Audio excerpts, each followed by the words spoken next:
The set exactly today. You're going on. You slay, queen. I'm slaying. I really am. Lou Will, Chandler P, Michelle B. Corey Brewer's going to be on a little My while. mom found us on YouTube TV today, too, so shout out Terry P. watching. You act like she discovered a new island. Yeah, she did. She's just now tuning in, episode 139. Thanks, Mom. Hi. We got some games. Oh, actually, yeah, we have a couple games to talk about. One predictable, one okay. There's something going on here, you guys. Donovan Mitchell with a little history. Here we go.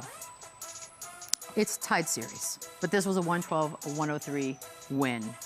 The Pistons were up 4 at the half. Cavs started the third quarter on a 22-0 run, largest in team playoff history since 1997. Here's what's crazy. Donovan Mitchell had 43 points, and 39 of those were in the second half. I got to be honest with you. This feels like what you dream of when you sort of put this Cavs team together, but also, how do you have 4 points and then 39 points? Yeah, well, it's just an unbelievable, obviously historic second half. The fact that when his team needed him the most, when, you know, season on the line, nice hands, down 2-1, and he kind of puts the team on his back 39 and a half after struggling a little bit in the first half, was outrageous. And this is the format for them to be really good. This is why they went and got a James Harden, who's this consistent, solid, didn't turn the ball over. I think he only had like 2 turnovers, 24 and 11, was efficient, got to the free throw line. Like, this version of the Cavs offense is so dangerous and so potent. But Donovan Mitchell, man, he was unbelievable in the second half. And I always wonder, like, when teams go on runs like this, Lou, like 22-0, or like the Lakers last night, 25-0 run. How do you not get to like the free throw line if you're Cade Cunningham? Or how do you not do something to try? Because the other team is still competing. It's crazy. Like, they were on an absolute heater. And again, shout out Donovan Mitchell. His team needed the most, and he delivered in a big, big way. But also shout out Harden, because that's why James was fantastic. This was the version. Let me piggyback and Mobley was solid. Yeah, and I give James his flowers, right? Last week I said evolve your game. As you get older, you got to add some new tricks to your bag, because for the same team for over a decade, it's the same scouting report, right? But what makes James Harden explosive and what makes him dangerous is being able to get to the free throw line. He was able to do that 11 times. And the three-point line as well, made 5 3-pointers. That was the difference in his game. That's what makes him special. That's what makes him a great wingman for Donovan Mitchell, to alleviate pressure. So when he gets off to these slow starts, you give him a runway where he can go off in the second half and be the best player on the team like he is. So I thought it was a great showing for Cleveland. The run that they went on, being able to survive an early run from Detroit, to be able to play through that with having not a great quarter, coming out at a halftime and having a great third quarter to give them a boost to go ahead and cruise into a big win in this fourth quarter. But it was great to see both of those guys actually on the same page and to get great production from Evan Mobley as well. Yeah, they hit you in waves, right? And when they're going like that and they're consistent, they're getting to the free throw line, they're hitting their outside shots, their whole offense kind of opens up. And that's how they can kind of get Schroeder going, get Strus open looks, get Sam Merrill open looks off the extra pass when defenses are really closing out on these guys, making them put it on the floor. And when they take care of the ball like James Harden did last night, it's just a completely different offense. But I can't talk enough about Donovan Mitchell. What he did in that span of time was outrageous. Can we give it some context, too? Because he didn't score his first point until 4:19 left in the second quarter. And had 43 points in the game. So that's what I want to know. Like, best in the league, we can talk about it. Best in the playoff, we can talk about it. Scoring, whatever. I just want to know the mindset of a player when you have when you're a scorer in this league and you have 4 points in the first half.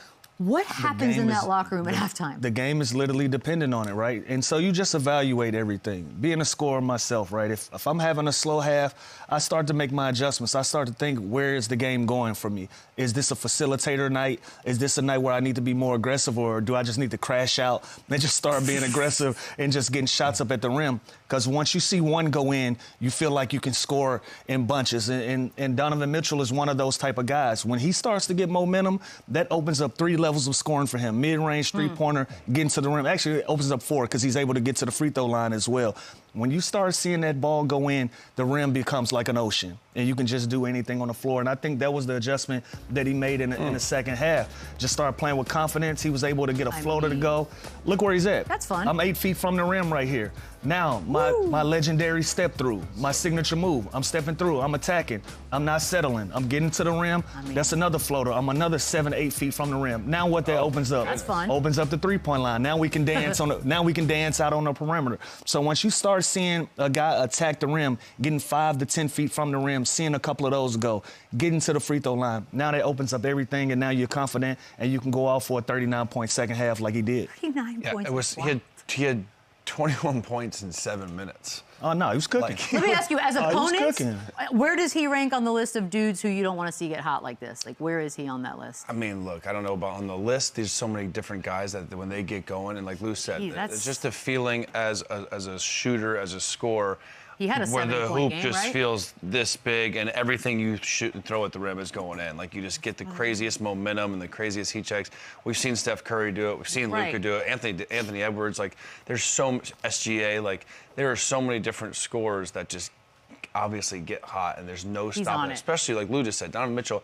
He was hitting threes. He was breaking you off on ISO. He was getting the rim. He shot 15 free throws. Like, this was the most balanced kind of scoring offensive check that I've seen him do in a long time. Yeah, he has a 70-point game, and people were like, this is his best performance ever. By the way, he apologized to the team at halftime.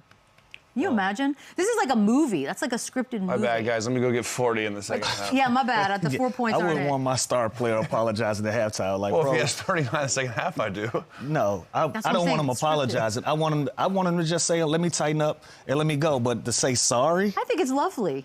Yeah, that's the problem. I think it's a lovely That's the moment. problem. If he's going to go and have 39 you don't want guys in the locker room like, oh, thanks, man. We appreciate it. No, but they're just like, all right, he's aware that, like, this ain't it. This is not going to get it done. And then we'll see what happens. I don't know but if it's I've also had a teammate apologize at halftime. Yeah, and it's also probably some sauce thrown at as well. Because I know guys, and including myself and probably Chandler as well, we've come in the half and say, my bad, y'all. I was going to say, I bet it's more of a my bad. It's more of a my bad than an I'm sorry. Then accept my apologies. Yeah, I'm sure it's not one of those, but when you come in, I'll be better. We all got to be fellas, better. I'm gonna hold myself accountable. Yeah. I got to be better in the second half. I got it from here. Well, I'm sorry, Lou, that I didn't put it in the exact quote. I don't think he issued an That's what we're apology here to for, the B. squad. That's what we're here for. Like, oh my God. He didn't issue make an apology to the squad. Because you made it lovely. We don't want lovely in a time of battle. How dare you?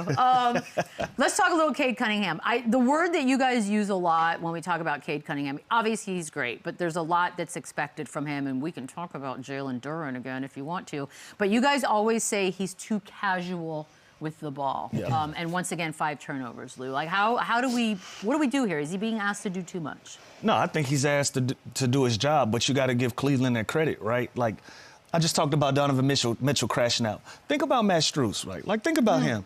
He's known as a shooter. He's known as a guy that's going to extend their offense to the three-point line, and that's what makes him dangerous. But in this playoff series, he's just decided, I'm going to be a defensive disruptor, and I'm just going to make it difficult for Cade Cunningham. Now, I'm not saying he's a lockdown defender and he's locking them up 1-1, but he's doing a tremendous job of junking up the game. Him and Schroeder, trapping them, picking them up full court. They're forcing turnovers from out-of-bounds plays. Just being in the way and making everything that he's going to do difficult, knowing that in this series now, we know that he's going to be a ball-dominant guy. Yeah. His impact is going to be with the ball in his hands. So let's make it as difficult as we can. And I think he and Schroeder have done an exceptional job of just turning them over, catching them on the sidelines. Every time I've seen Cade Cunningham on the sideline, they're running guys at him, they're trapping them, they're using the sideline as a third defender.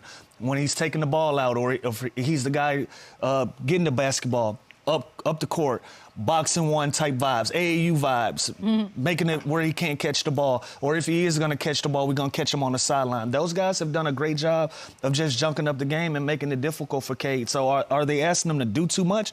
No, this is his job, but they also have to adjust. Make him catch the ball, have him catch the ball at half court, have him on a dribble handoff, use some of these other guys to bring the basketball up to initiate the offense. That's an adjustment JB has to make as the coach of this team. But he's not asked to do too much. This is what he does. Maybe the others aren't doing enough. Yeah, and we know kind of the system that they play, right? It's a lot of Cade Cunningham. Lots. We don't know who that second guy is. Tobias Harris has been that in spurts. I know who Karis it's not. LeVert was great last night. But I just feel like when I watch Cade Cunningham, is he doing too much? No. I think he's doing exactly what he has to do for this offense to go, for this engine to move. Like he's got to do this. He just, at times, he does seem a little careless with the ball. As good as the defensive schemes have been from Orlando that they gave him, and now what he's seeing in this series with Cleveland, he's going to see every coverage. He's going to see blitzes. He's going to see doubles. He's going to get down. He's going to go on. Like, they're going to show every different coverage for him. So he's got to be more careful. Like, he's got to be careful. He's got to be with the ball. better. He's got to be strong with the ball. And like, see, some of the passes, they're unforced turnovers. Like, I'll just see him throw it at a guy's feet. Like, a lot of the sometimes Is it's the he defense. tired? I mean, sure, we're all tired. Like, he's tired. Again, he's seeing tough defenses. He just has to be stronger with the ball. He's got to make better decisions. I think he needs to get to the free throw line more. 3 free throws last night's not enough. Yeah, they weren't happy with that. So again, I think he's been fantastic. He's got to do this for their offense to be where they need to be, but he's got to take care of the ball. Those possessions are valuable. When you don't have a potent, elite offense like a lot of these teams do, you can't turn the ball over as much as they do. And it finally caught up to him because the game before, he was just as careless with the basketball, with his turnovers. 3 in a row at the end of the game that were crazy. In crucial moments. But they were able to cash. Yeah, but they were able to dodge. They were able to dodge their bullet. This game, they weren't able to dodge the bullet with the careless turnovers. But again, who else is he going to have bring the ball up? I'm telling him to catch it at half court, but who else is willing to step up? If it's going to be Duncan Robinson, I'm sure they're going to crawl up into him and make it difficult. You don't want to put him in that position. You don't have Jenkins coming in until off the bench. Those are your other primary ball handlers, and they're not so much as ball handlers as a Cade Cunningham. So asking him to bring the ball up, that's just how this team is built. We've had these conversations already. Secondary scorer. Now we're talking about a secondary person to bring the basketball up to make Cade Cunningham more effective in the half court, but that's just how the way that this team is. Personnel issue. Yeah, that's just the way this team is built. I will say, if they've learned anything, they know the glaring holes that they have to get better this offseason. Like, there's no question about it, what they need to add to this team. And this season's not even over. Like, this season's 2-2, and they're going back home where they've been fantastic, and Cleveland has been atrocious on the roads. Like, they're still in a fine situation. It's just when you have an offense like that and your team is determined based on your defense, your toughness, you can't turn the ball over like that. You have to get shots at the basket. It's one of those things, Chandler, where you're sitting there 2-2, and you're in a pretty decent position, but you get home in your bed and you're like, damn, I could be up 3-1 if I take care of the basketball. Damn, I could be up 3-1. We can be in a better position if we clean up some of these things that we've already known were going to be issues for us. So that's where that part comes in. Like, is he careless with the basketball? Yes, but at the end of the day, who else is going to do it on the Detroit Pistons? And at the end of the day, both teams they did what they're supposed to do. They took care of business at home, both teams, and now there's 3-game series, and I think the momentum has to go towards Detroit being at home with the success they've had there and the not success that the Cavs have had on the road. Yeah, here's the thing. You guys know how I'm like the mean, faceless banker that's like, why do we have to give max deals to everyone? And like Jalen Duren, we know is up for one, but my goodness, if it was based on these playoffs, I'm not sure. 8 points, 2 rebounds, 4 turnovers. That ain't it. That's not good. But Paul Reed, he has played twice in the series. Yep. Both times double digits. Taking advantage of every opportunity. Right. So I don't know. I know it's a tough call because Jalen Duren is supposed to be the second guy, but do we maybe look at Paul Reed for a little bit more and Jalen Duren a little bit less? you gotta understand the difference as well. Paul Reed is a score-first big. So he's going to have success scoring the basketball. I'm sure at this point he's in a scouting report and he's in a game plan and they're putting some things in to minimize how effective he's been. But his job and his style of play is completely different from Jalen Duren. Now, again, it's 2-2. It's not a panic time, so you're still in a great position. I think this is a conversation you have when your back is against the wall and you start making adjustments and you say, look, I'm just going to put the 5 guys out on the floor that gives me the best opportunity to get out of this foxhole. But right now, being at 2-2, you can get more production from a Jalen Duren, but you don't start playing him more minutes. Right. You don't play Paul Reed more minutes over Jalen Duren because he's giving you better production. Instead, he's an added weapon for you, and I think you should look at it as such. Yeah. But Jalen Duren definitely has to be better, but I don't think there's a scenario right now where we pick one over the other. Yeah, I don't think Paul Reed's just going to start playing over Jalen Duren because But maybe he gets more than 14 minutes. He's a different type of player. He's like a don't have to get ready when you stay ready type of guy. You ever heard that? He's really like a 6-man type of vibe, like a Nas Reed style player. Wow, it's exactly what I was going to say. He is like this offensive-minded scoring We don't guy. say that name anymore. You can start to bring up bad memories. But you just... The replays got worse, by the way, for you. But anyway. You put Paul Reed in the game, and if he gets going, he makes a few shots, and offensively he has going. You just keep him in there. Yeah. Maybe you adjust the rotations a little bit, but like, again, we talked about this all year long. Jalen Duren is their second best player. That doesn't mean he's their second option. So if this summer you're looking at a max, if he's going to make $50 million a year, maybe you pay him $46 million a year. Like, let's start bargaining. I'm saying he's getting paid regardless of what happens. Sure. He's 22 years old. He is a man-child. His best basketball is ahead of him. Yes, he's struggling. Yes, it's a little weird with the rebounding and just the overall just production in the playoffs. But the dude is 22 years old, and that's not who he is to be that second option. He might be the second most valuable player. He might be the second all-star. He's not the second option on I know. their And offense. also, The another- rebounds Jenkins is too. more of a second option than he is, which No is excuse crazy for to that, say. Beans. No excuse. The rebounding excuse. is It's abysmal. No, is what it no is. excuse for that. abysmal. But again, think about the style of play. Jalen is the type of player that somebody has to set the table for him, or he has to eat off of the offensive glass, right? If Cade Cunningham is having trouble with being a playmaker, getting in the paint, and making him more effective, that's where you're starting to see that trickle-down effect as well.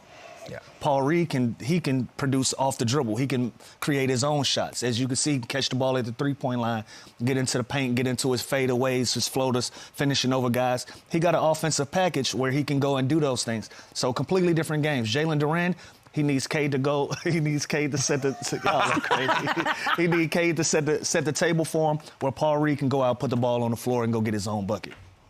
3-game series. Cleveland can't win on the road. That's all you got to remember as we head to the final of this And bad boy. Detroit can't lose at home. And somebody's going to have to break. Like, something's got to break. Or No, whatever. I think Detroit wins game 5, so it's Cleveland 5 and wins 7. game 6, and Detroit wins game 7. So we get a 7. History's going to repeat itself. Yay!